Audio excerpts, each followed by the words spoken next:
Somewhere in the forests of the Hurtgen, November 1944. The rain had been falling for 11 days straight. Private First Class Joseph Joe Thorne, 23 years old, from Morgantown, West Virginia, former deer hunter and part-time coal surveyor's assistant, lay in a shallow scrape in the mud with a rifle that his platoon sergeant had openly laughed at 3 weeks earlier. The scope on that rifle was a 4-power Weaver K4, a civilian hunting optic, the kind sold at hardware stores in rural Pennsylvania and Ohio for shooting white-tailed deer at 200 yards. It had a simple crosshair. No range-finding stadia, no German optical precision, just a tube of glass that a man named Bill Weaver had started manufacturing in El Paso, Texas, for farmers and weekend hunters. The sergeant's exact words, according to Thorne's later account, were, "What the hell are you going to do with that hardware store scope, son? Shoot a buck?" 9 days later, Thorne had killed 28 German soldiers. Udrżuj tu числицы. 28 confirmed kills in 9 days. That is not a typo, and it is not an exaggeration sourced from a regimental war story. It is documented in the after-action reports of the 28th Infantry Division, cross-referenced with German casualty records recovered post-war from Wehrmacht Heeresgruppe B archives. The kills were logged, witnessed, and eventually contributed to a quiet but consequential internal debate inside the United States Army about what a sniper actually needs, and what he absolutely does not. But to understand why a hardware store scope beat the finest German optical engineering of the Second World War inside the worst forest in the European theater, we need to go back much further than the Hurtgen. We need to go back to a question that armies had been getting wrong for almost a century. What does a man actually need to kill another man at distance? Part 1. The wrong answer, repeated for 100 years. The history of military sniping is, at its core, the history of armies asking a simple question and consistently arriving at the wrong answer. The question is, what makes a man lethal at long range?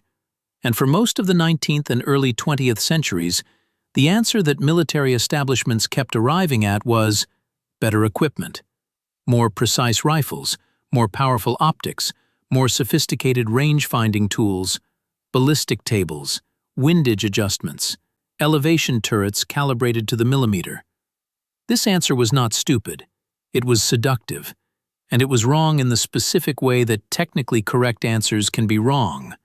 Right about the physics, wrong about the human being holding the equipment. Trace the logic back to the American Civil War, and you find the earliest modern snipers operating with Whitworth rifles and Davidson telescopic sights. The Whitworth was an engineering marvel, a hexagonal bore that fired a hexagonal bullet with accuracy that astonished everyone who saw it demonstrated. Confederate sharpshooter Sergeant Grace reportedly killed Union General John Sedgwick at a range estimated at between 800 and 900 yards using one of these rifles in May of 1864.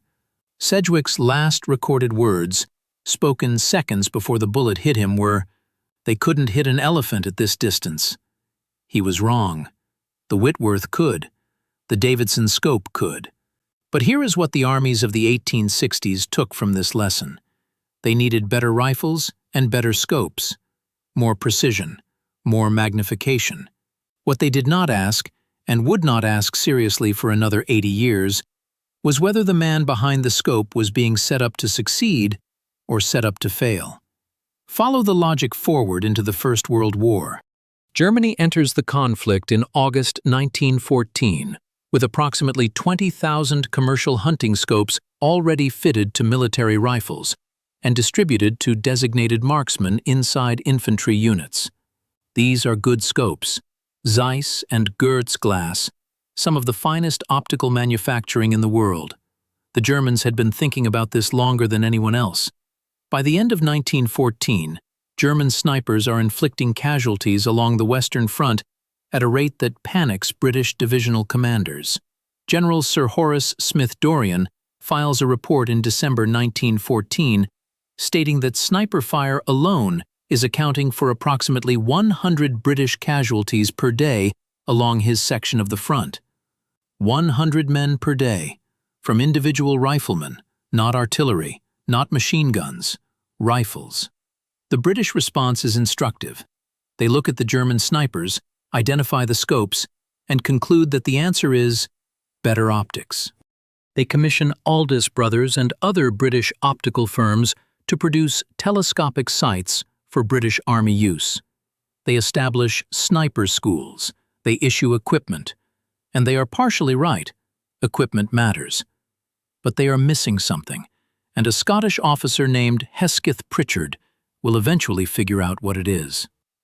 Major Hesketh Vernon Hesketh Pritchard was 40 years old in 1914. He was a professional big game hunter and author who had spent years shooting in Labrador, Patagonia, and Norway before the war. He was also, by training and temperament, a man who thought about shooting the way an engineer thinks about a bridge, as a problem with a solution, not a tradition with a correct form. When the British Army gave him a mandate to improve British sniping in 1915, he did not immediately ask for better equipment. He asked a different question. He asked, why are the German snipers winning? The answer he arrived at, documented in his 1920 post-war memoir, Sniping in France, was not primarily about glass quality or rifle precision. It was about selection, patience, and positional discipline. German snipers were winning, Hesketh Pritchard concluded, because they were selected from men who already knew how to be still. Hunters, foresters, men from rural backgrounds who had spent years learning that the difference between seeing an animal and killing it was not the rifle. It was whether you moved. Hesketh Pritchard wrote, "The first and most important quality in a sniper is the power of remaining absolutely motionless." Stop and think about that sentence. He is not talking about marksmanship. He is not talking about optics. He is talking about the capacity to become invisible in plain sight, which is a skill that no amount of optical engineering can manufacture. This insight, that the man matters more than the equipment, entered the British Army sniper system in 1915 and produced measurable results. By 1917, British snipers had reversed the casualty imbalance on significant sections of the Western Front. Hesketh Pritchard's schools trained over 6,000 men. The program worked. And then the war ended, and the armies forgot. Not immediately, not all at once, but the institutional memory of what Hesketh Pritchard had discovered, that selection and training of the right human being was the primary variable, slowly dissolved between the wars as peacetime armies defaulted back to their natural institutional language, which is the language of equipment procurement. By the time the Second World War began in September 1939, most armies were back to asking the original wrong question: what equipment does a sniper need? The Germans, to their credit, had retained more of the lesson than most. The Wehrmacht entered the war with a mature sniper program that combined good equipment with genuine field-craft training. German snipers in 1939 through 1941 are a formidable force, patient, disciplined, experienced. The 4-power Zeiss ZF41 scope and the excellent 4-power ZF42 on the K98K rifle are not just good glass. They are mounted on rifles being used by men who have been trained in the Hesketh Pritchard tradition, whether they know his name or not. The Americans enter the war in December 1941 with almost nothing.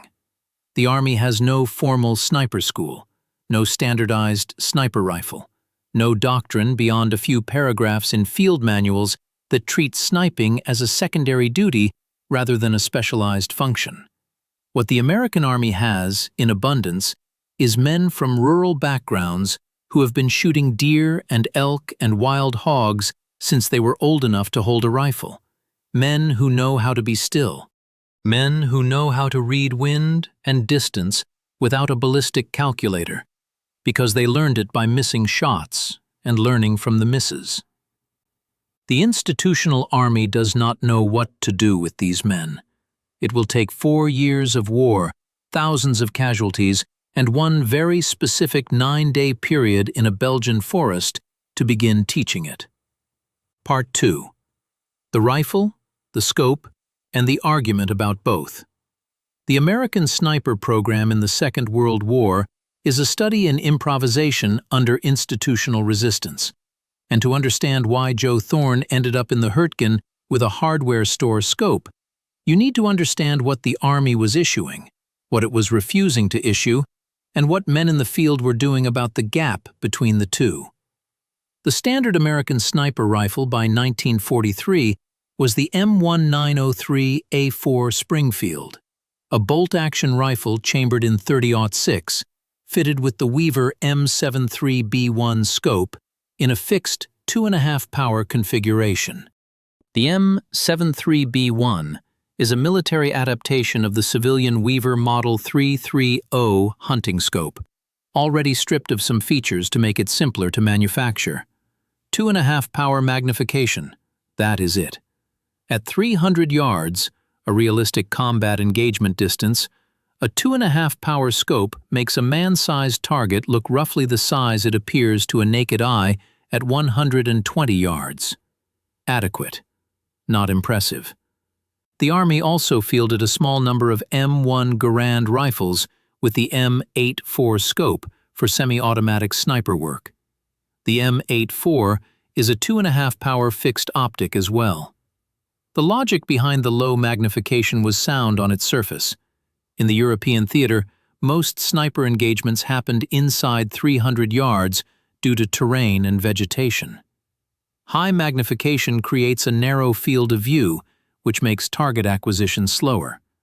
In a forest, a 4-power scope is harder to use quickly than a 2.5-power scope. This logic was correct as far as it went. It did not go far enough. What the Army's procurement logic missed was a distinction that experienced hunters understood intuitively. There is a difference between the magnification you need for target acquisition and the magnification you need for precise shot placement. At 200 yards, a 2.5 power scope will show you a man. It will not reliably show you where that man's head ends and his helmet begins. It will not reliably distinguish the gap between a German soldier's collar and his chin, the soft tissue kill zone that a marksman aims for when the target is partially concealed. For that kind of precision, 4 power is not a luxury. It is a functional requirement. Some American snipers figured this out on their own and did something about it. The Weaver K4, the 4-power civilian hunting scope that Thorn had mounted on his Springfield, was commercially available in the United States for approximately $14.50 in 1943.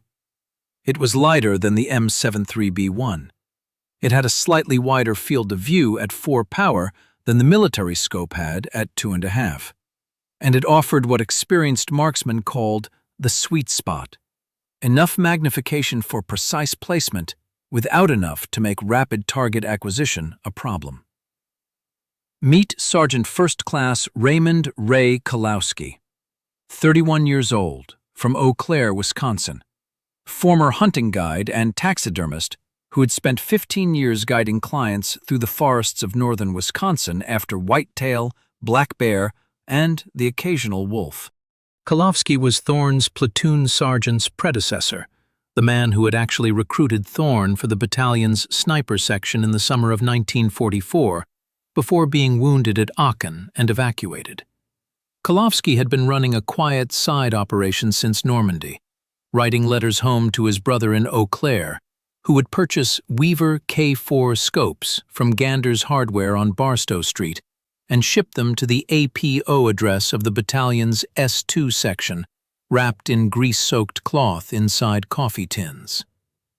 By the time Kalowski was wounded, he had distributed 11 K4 scopes to snipers in the 28th Infantry Division's 112th Infantry Regiment.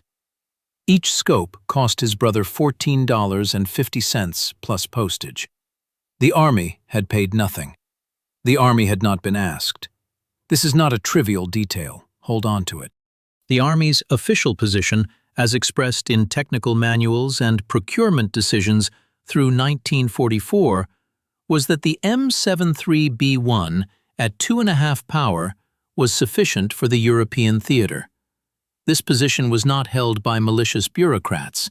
It was held by people who had done the analysis, looked at the engagement distance data, and arrived at a conclusion that was defensible on paper. The problem was that the data they were looking at was aggregate data, average engagement distances across all sniper reports. The average was around 240 yards. At that distance, 2.5 power was adequate. But the average was lying to them. Here is what the aggregate data obscured. American snipers were being deployed in a specific tactical role that the doctrine writers had not fully anticipated. They were not being used primarily as counter-snipers, hunting German snipers.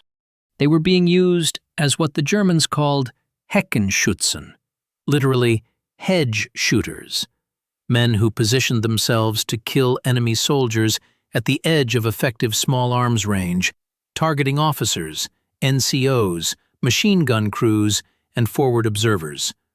This was harassment sniping, and it worked at a different distance profile than the doctrine assumed.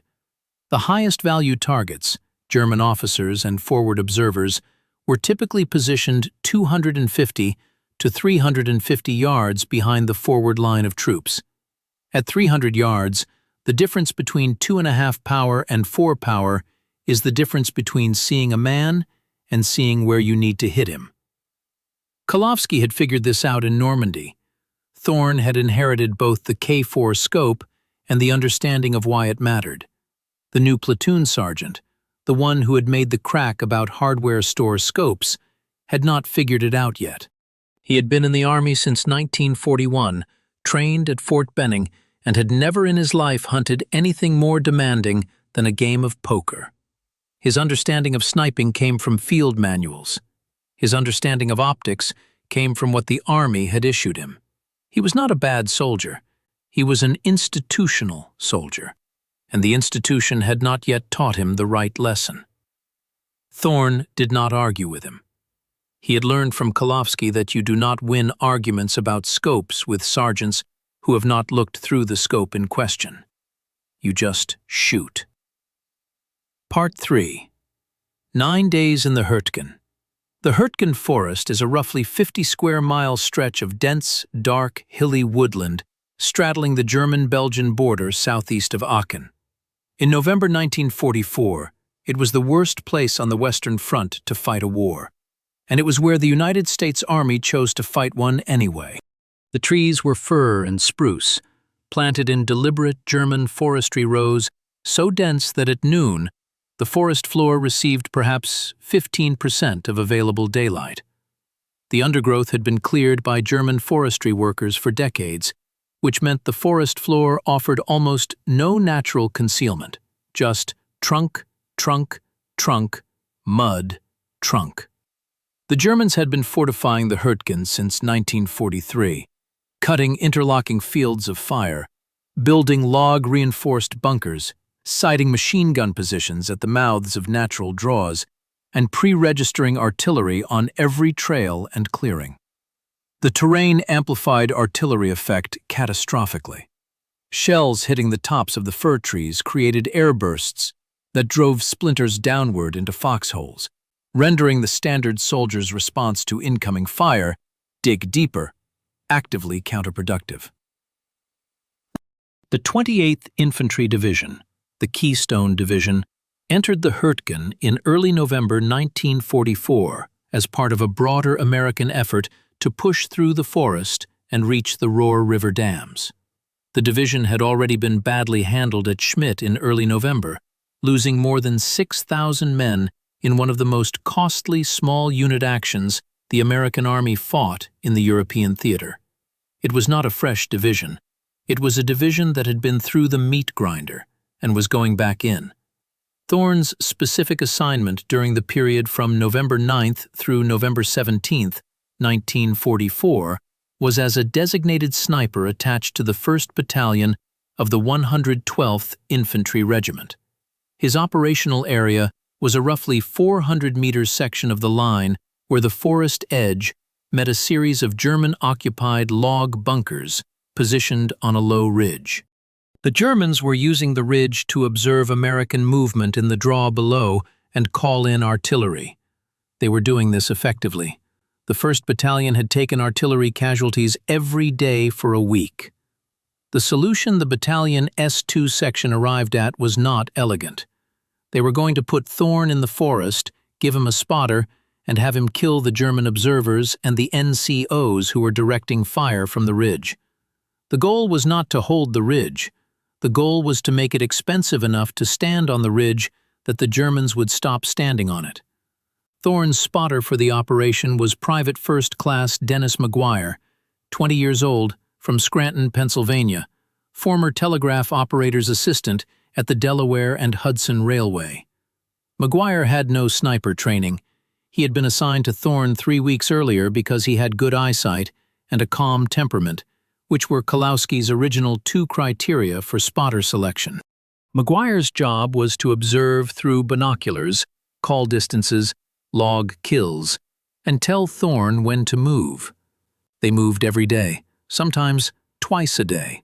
Here is the key tactical detail, and this is where the scope argument becomes concrete.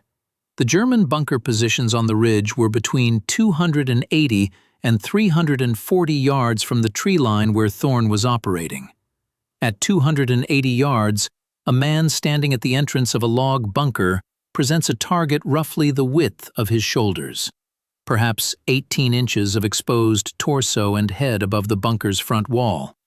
At 2.5 power, that 18-inch target at 280 yards fills a small fraction of the scope's field of view. At 4 power, it fills nearly twice as much. The difference is not just visual comfort. The difference is whether you can see the specific anatomical point you need to hit.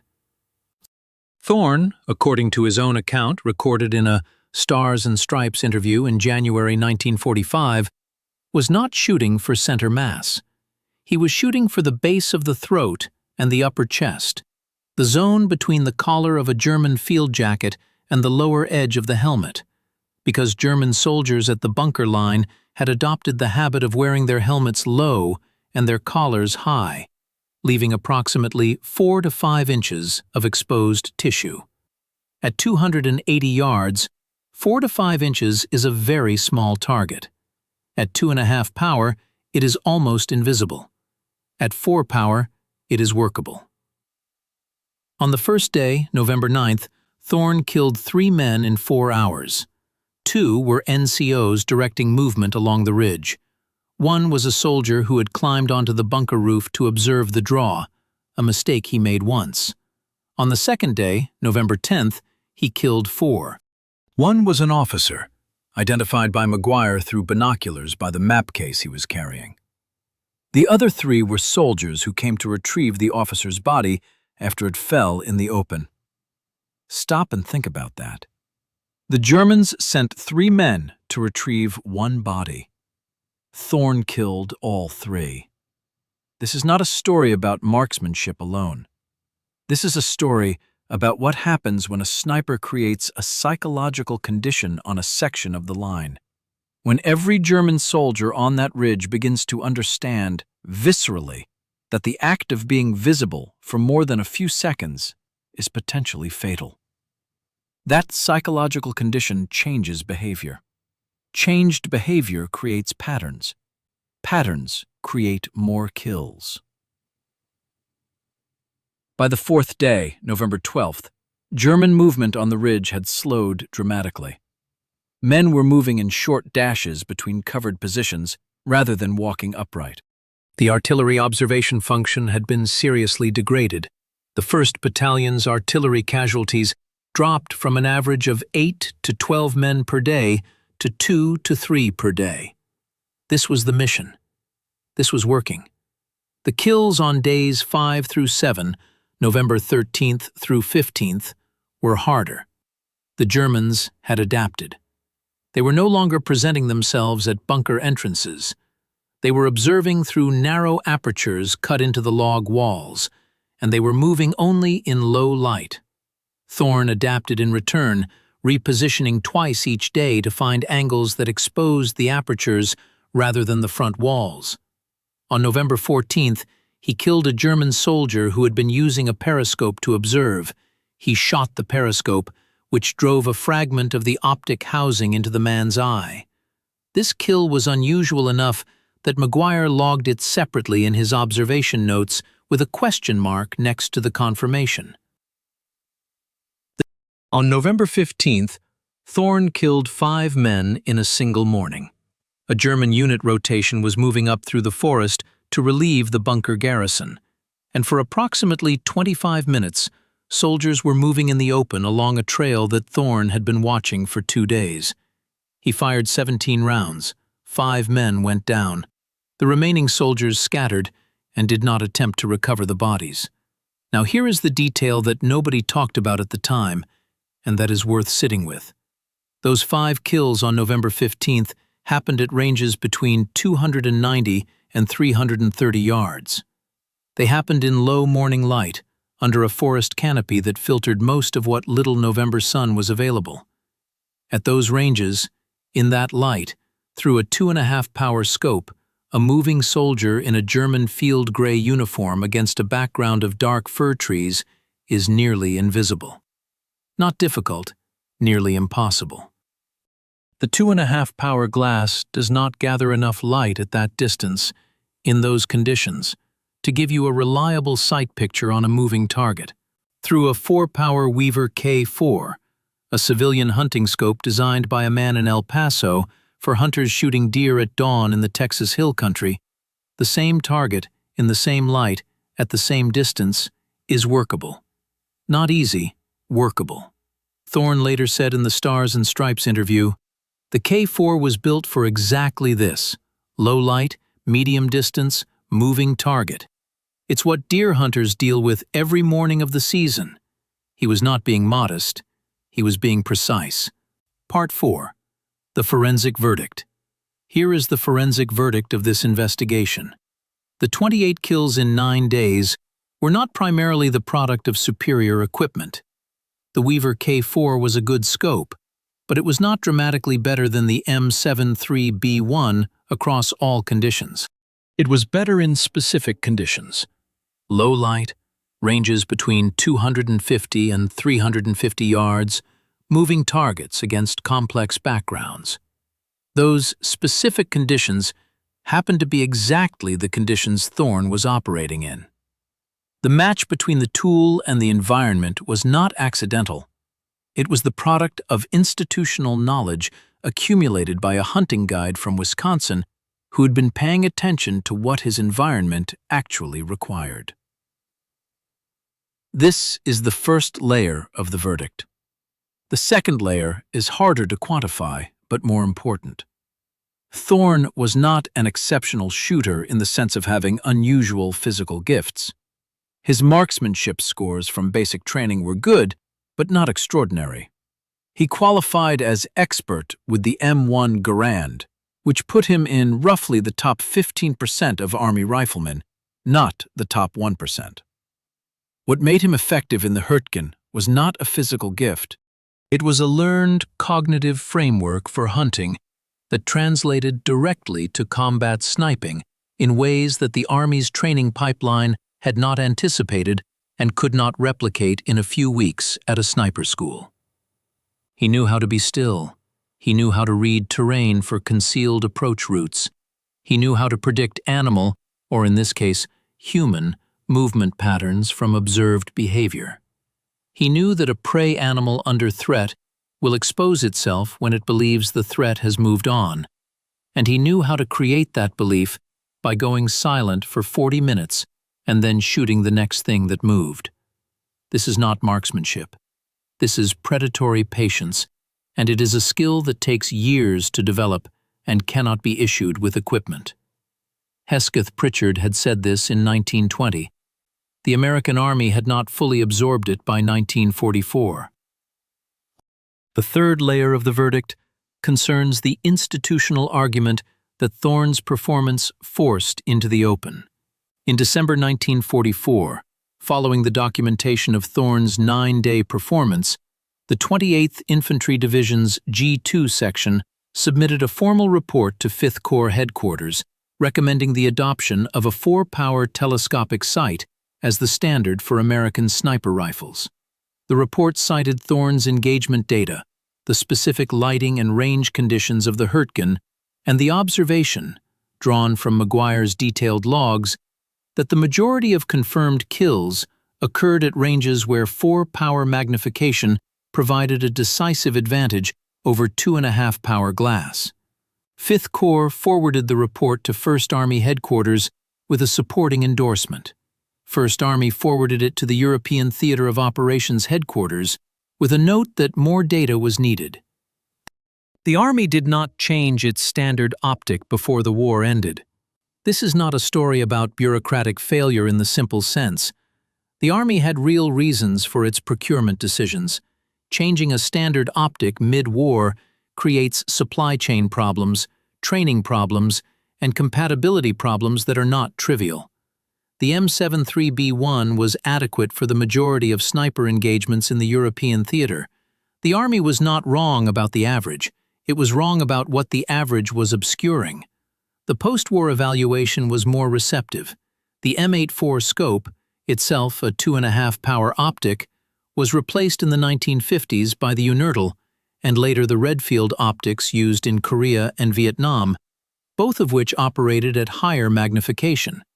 The lesson was absorbed, eventually, in the slow institutional way that lessons get absorbed when the people who learn them the hard way have time to write the manuals. Now, what about the men themselves? Joe Thorne survived the Hurtgen.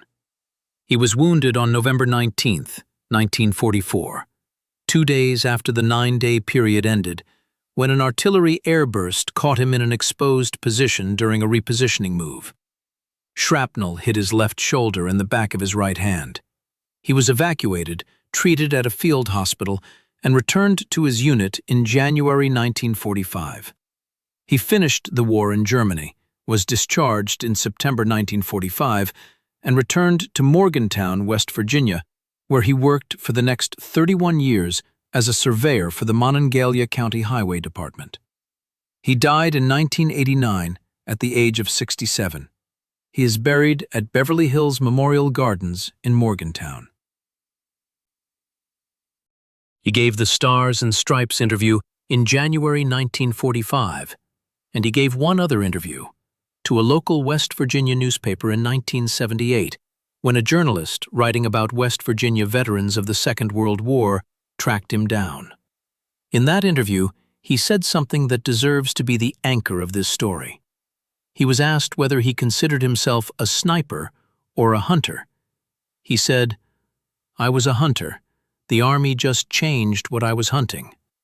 Dennis Maguire, Thorne's spotter, survived the war as well.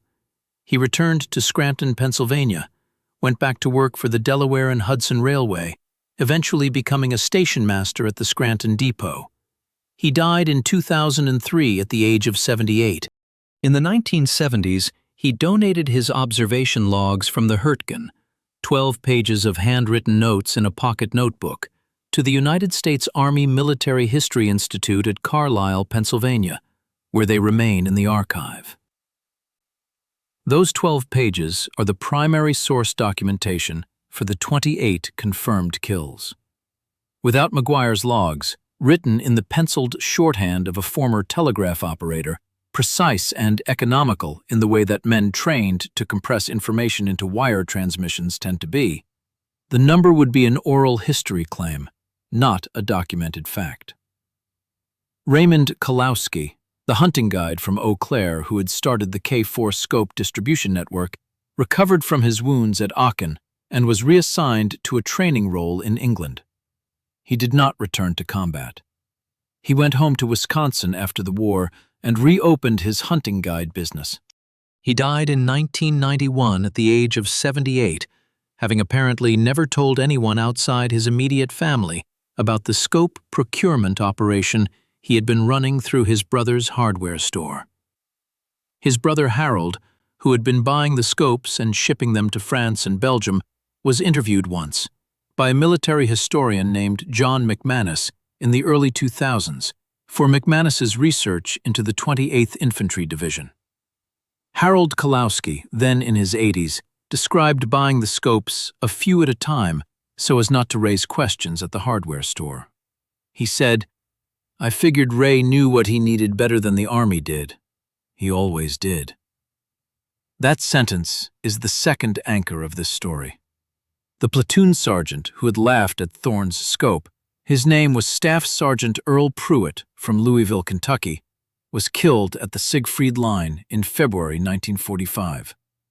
He was 26 years old. He had been a good sergeant by every account from the men who served under him. He was wrong about the scope, and he died before anyone could tell him how wrong. There is no satisfaction in that fact. It is simply a fact. Now return to the image of Thorne lying in the mud in November 1944 with a scope that cost $14.50, waiting.